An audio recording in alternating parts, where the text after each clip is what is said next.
With the kickoff of awareness campaigns on cybercrime, as part of the Internet Safety, Security and Privacy Initiative for Nigeria in 2008, public conversation has continued to gravitate towards why government has not taken the menace as serious as other issues that have less impact on the economy.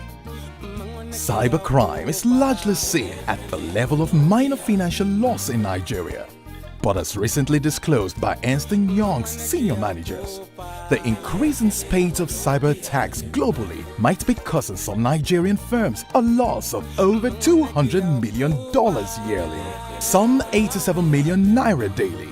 Specifically, the firms include those from the information and communications technology, banking, manufacturing, oil and gas, among others. Nigeria ranks third in the world in internet money fraud. Within the last 1 year, frauds and forgeries in Nigerian banks were put at 329 cases with about 1.2 billion naira monetary loss and still running. Yet, currently in Nigeria, there is no specific law to combat cybercrime. Wikipedia is a crowdsourced repository of scam keywords and phrases. This is an open initiative of the CC Hub developers community in Lagos, Nigeria, aimed at contributing to resources available to developers globally in their bid to create intelligent scam email identification systems. Wikipedia is currently is a repository of scam words, and it's the intent or how it came about was Bosuti Jani came in one day and then just said he was at the TF Foundation and gave him a challenge. And I said, what? And he said, okay, what can we do to help combat scam and the issue of 419 in Nigeria? And that's how it came about. We put a team together, did a hackathon overnight, and in the morning, what we had was what we now know as the product at wikipedia.org. And so we came back to the community, the CCO community of developers, designers, and graphic artists, and threw the challenge to them. How can we, as a community, develop a solution that can begin to address the scourge of scamming? And 16 hours later, overnight into the next day, a team of 16 developers and designers came together and created a technology platform where people can submit scam messages, submit scam emails, and that way begin to build an intelligent repository. If you get an email that you suspect a scam in nature, you just send it to scams@wikipedia.org, and then it goes automatically into the database.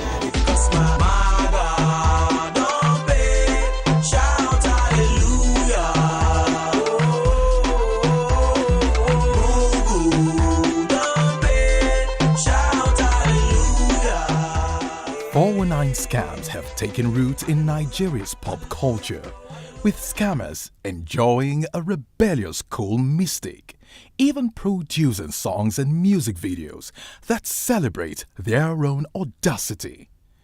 Numerous humiliating reports on Nigeria abound, revealing the cybercrime situation in the country, damaging the dignity of our nation and injuriously affecting our international image, our business, our psychology, and even our children. And most times I did so I wanted to change the way I live, but I didn't have to do those things.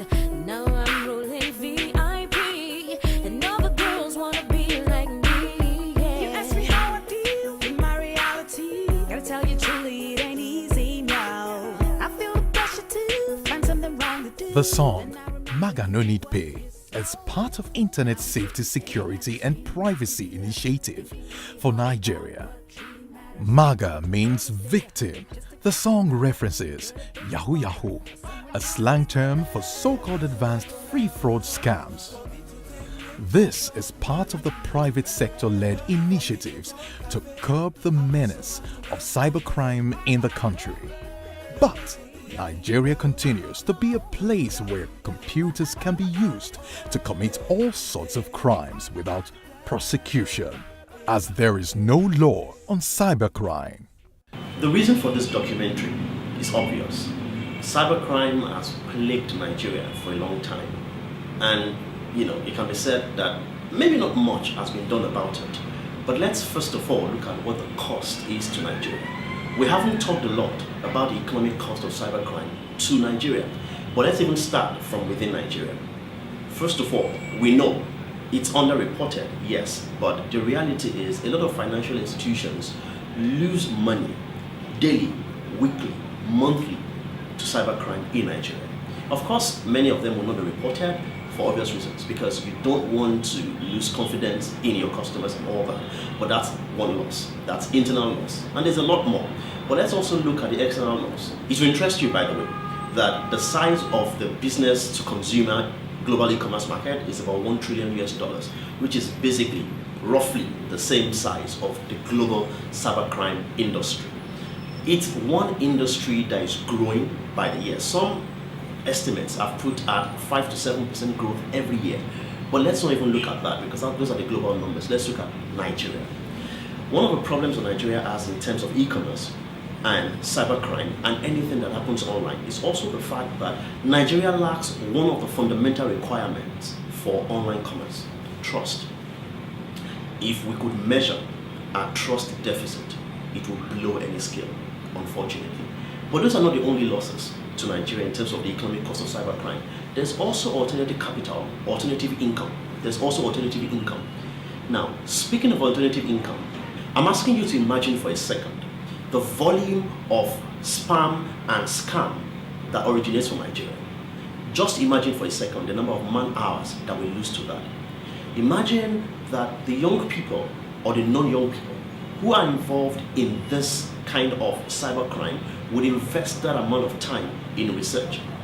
How much would that earn Nigeria? How much would that earn such people if spammers and scammers could become researchers? Move on to look at phishing. Websites of various global corporations and even local corporations have been cloned in the name of defrauding people. Imagine the volume of time and the quality of talent invested in phishing. Imagine if that were invested in real web development or web design. That's another loss to Nigeria, another loss to the people involved. And then again, imagine the volume of hacking that we're beginning to see in Nigeria today. A lot of organizations need their online interests protected. These hackers could become the ethical hackers who would protect the corporations, who will protect the government interests, the private interests, the individual interests that are online that need to be protected. Those are the other losses for cybercrime as far as Nigeria is concerned. And until we begin to address this problem, many ways to address the problem, but we need to look at one area where Nigeria has slacked, and that is the area of legislation. Nigeria needs to take cybercrime a lot more seriously.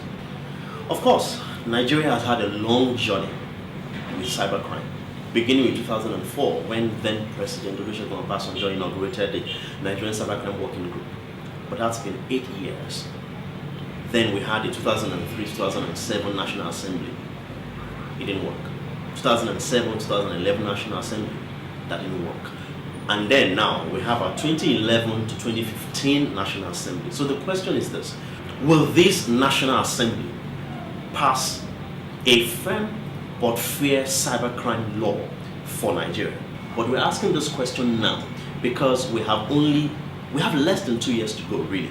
Because by 2014, Nigerians, politicians, legislators, and all will begin to look a lot more at the 2015 general elections.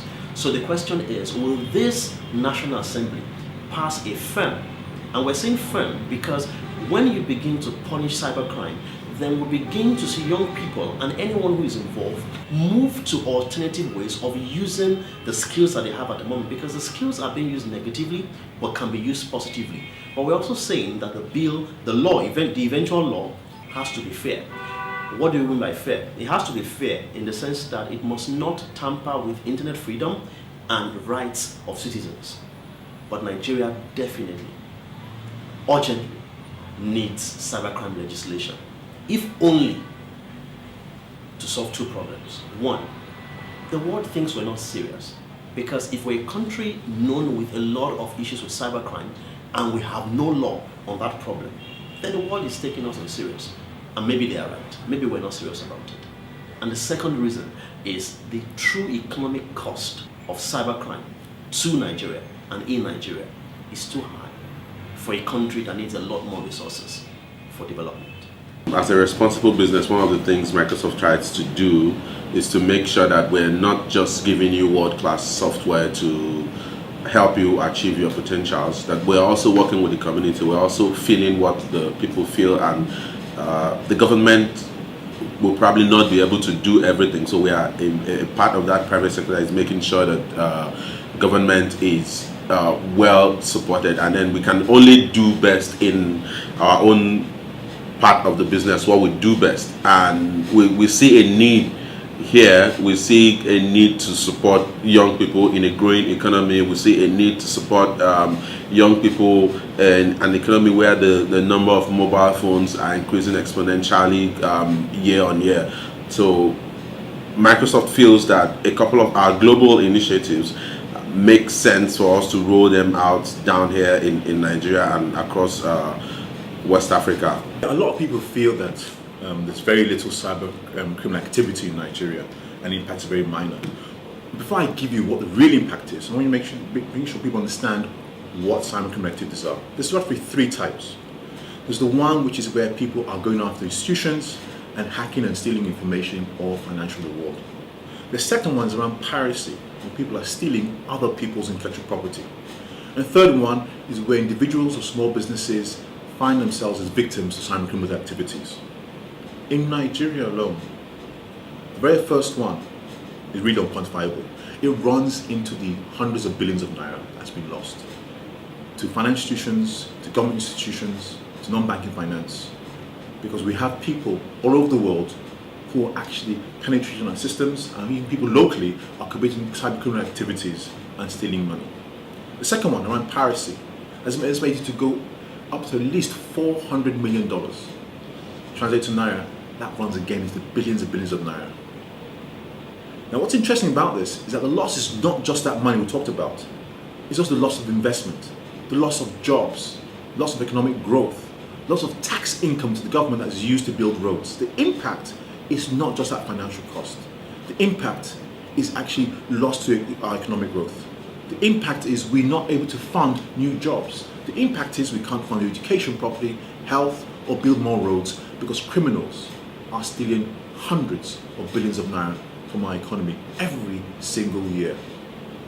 Globally, the figure is even more devastating.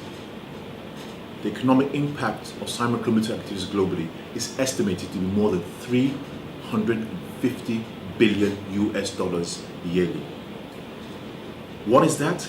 Well, that is enough to fight malaria, completely wipe it out for 90 years, a whole century. Every single second, 2 people are victims of cyber criminal activity. That's more than the number of new people being born every single second. That's the impact. That is really shows the spread of cyber criminal activities we see globally. It's really devastating and it's really widespread. I wish there was a study that made an effort to estimate, quantify what has been lost, but there's no question it has been significant. It has been significant in the sense that all business transactions are about trust. I'll give a couple of examples. Because of uncertainty about economic behavior from Nigeria as a result of cybercrime, amongst other things, and many businesses outside of Nigeria would not extend normal business credit terms to Nigeria.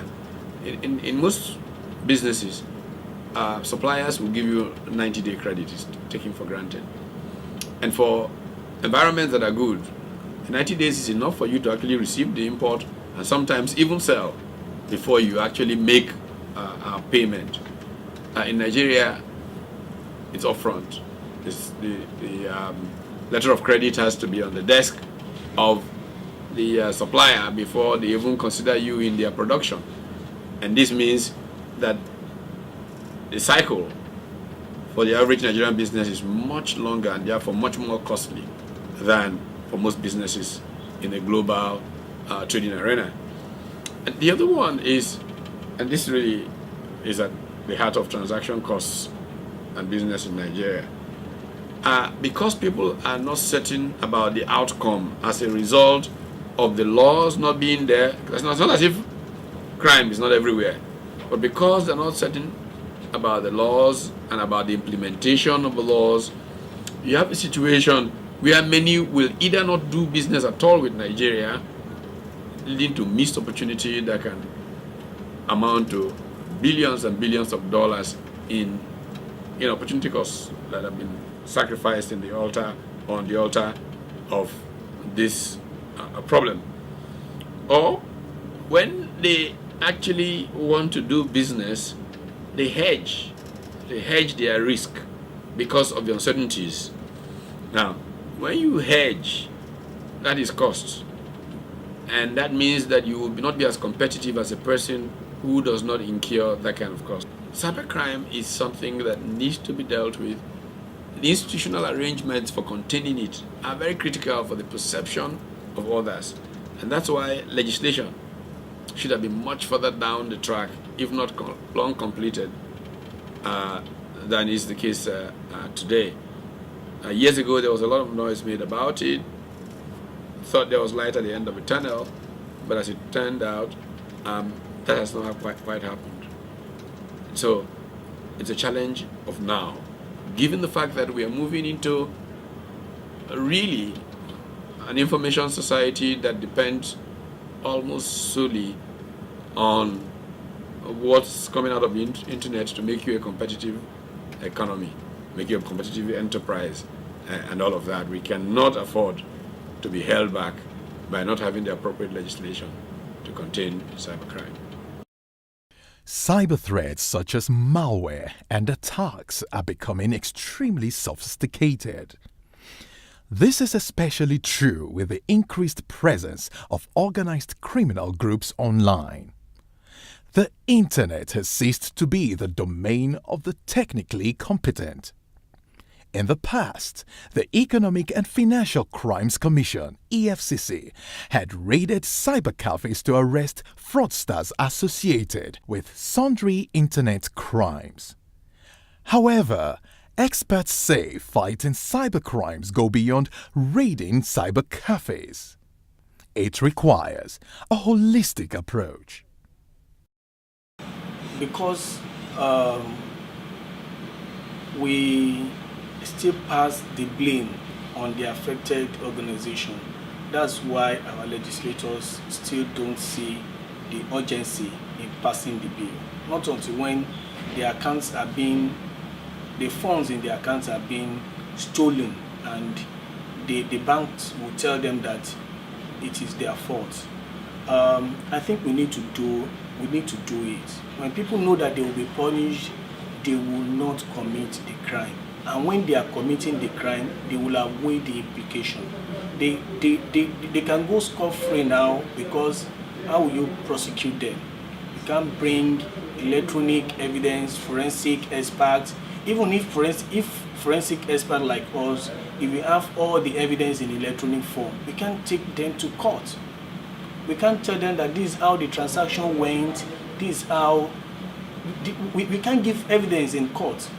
So I think we need to do this in Nigeria. I think we need to put a law in place. Our legislators should pass the bill and know that Nigeria is losing more to these people. Companies will start folding up. Banks will have to be declaring losses because they are underwriting the money that was paid to people, but of which they don't have any fund. They will become illiquid. If we are trying to move from cash to electronics and we are not securing the electronics, then the essence of moving from cash to electronics or cash lights will be defeated.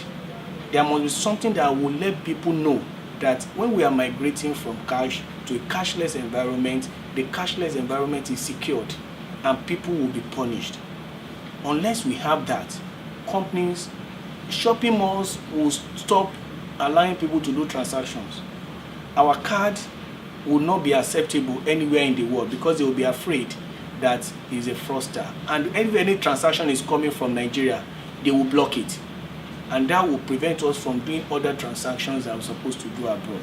So we have to pass this bill and we have to also enforce it.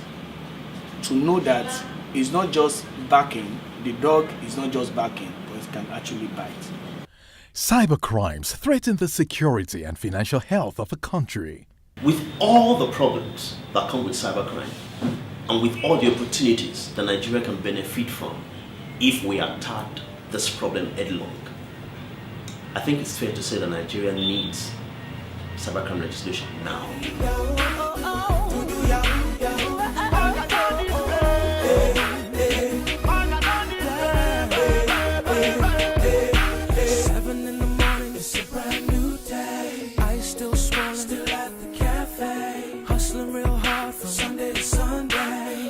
Someday that Maga will pay. But Maga no need pay. For me to live correct, they call me Mr. K.